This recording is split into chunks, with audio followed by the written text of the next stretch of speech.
It's late May in north central New Mexico. Probably can't see all the way to the north here, but in the distance are the mountains in Colorado. We're on New Mexico Highway 96 at the junction with Highway 595, and now we're looking at the Jemez Mountains. We're at the upper end of the Regina Valley, and we've just gotten here to the turnoff to Lindreth on Highway 595 on our way to a look at a 940-acre property that we're going to list here shortly. And that ridge line you see right in front of us is the continental divide of the United States. So we're going to pass over from the eastern drainage to the western drainage and take a look at this land. Here we go, the continental divide. Doesn't look like we're too high here, but this is a high plateau. We're about 7,600 feet, and we're just going to drop down a little bit onto the plateau towards Lindreth. We're on a peninsula of land that goes into the Jicarilla Reservation, and down here a little further we would actually be surrounded on three sides by the Jicarilla Reservation. The property that we're going to visit borders the Jicarilla on the west boundary for about a mile. There's 3 half sections roughly that make up this 940 acres. I'm now standing at the northeast corner and the northern boundary of the initial 640 acres or so. This is paralleled on the north boundary by the highway we just turned off of 595. And directly in front of us is Largo. And everything we're looking at out here is the property. So we're right at the northeast corner, and this road 305, or as they call around here, Old Highway 95, parallels the eastern boundary of these 2 half sections.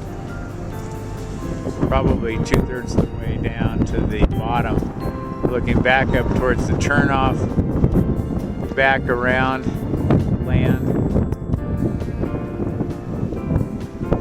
All of this is part of the property. Present owners haven't used this as an active pasture. There is a lot of grass in here. The property appears to be fenced. It needs a lot of upkeep, but the grass is amazing in here. I know this is supposed to support a pretty substantial elk herd.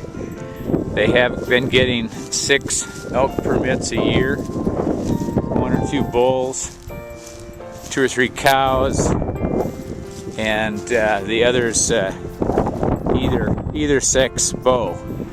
From the top of this knoll, where we have a lot of juniper and some pinon, looking back to the northwest, this is the valley referred to as Largo. You can just barely see a stock pond out there mid-distance. Got another stock pond over here.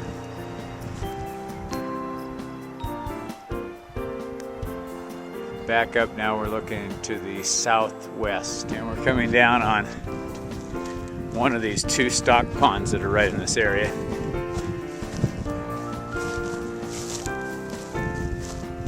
Like I say, this is late May, almost early June, and we've still got a pretty good supply of water. There's another pond just over the rise here. And there's lots of evidence down here, particularly elk in the area. Here's elk tracks right on the water. Coming down here to drink, see some very fresh tracks right up here on this corner. Looks like these were probably made this morning. Here's the second of the two ponds. This one's actually quite a bit larger. Apparently this gets water from over towards the Continental Divide, runs down into here, and then tails out right below where my feet are. And again, we've got all kinds of, probably this morning's present. Looking north, back up the Pinata, mostly juniper down in the bottoms. Back to the southwest, and there's Pinata juniper pretty much down the whole arroyo. Perspective, there's the truck back at the road. Came up across that little ridge with the trees, and then back down that berm. Below that is one pond. Here's another pond here. This looks like this holds water part of the time here. And then down here along the arroyo, we've got a game trail. It looks like a elk freeway. I'm at the south end of the southernmost piece of these three properties that make up the 940 acres.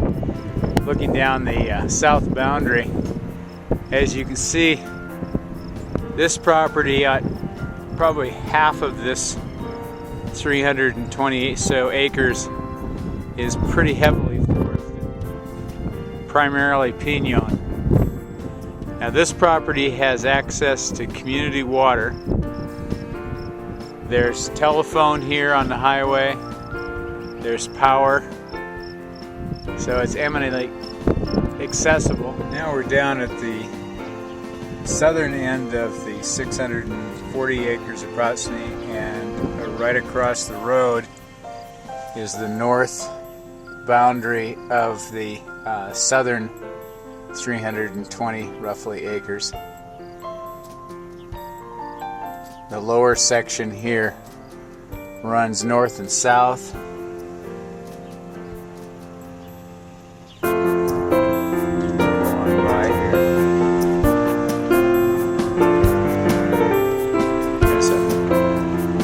Pole barn, hay storage, some corrals, loading chute.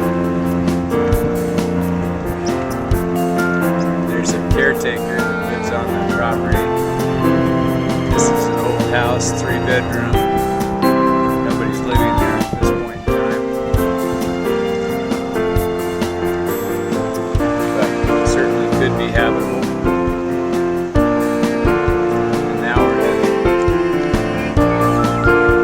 Back towards 595 and towards the north end of the property. Here we are at the boundary of the Jicarilla Reservation.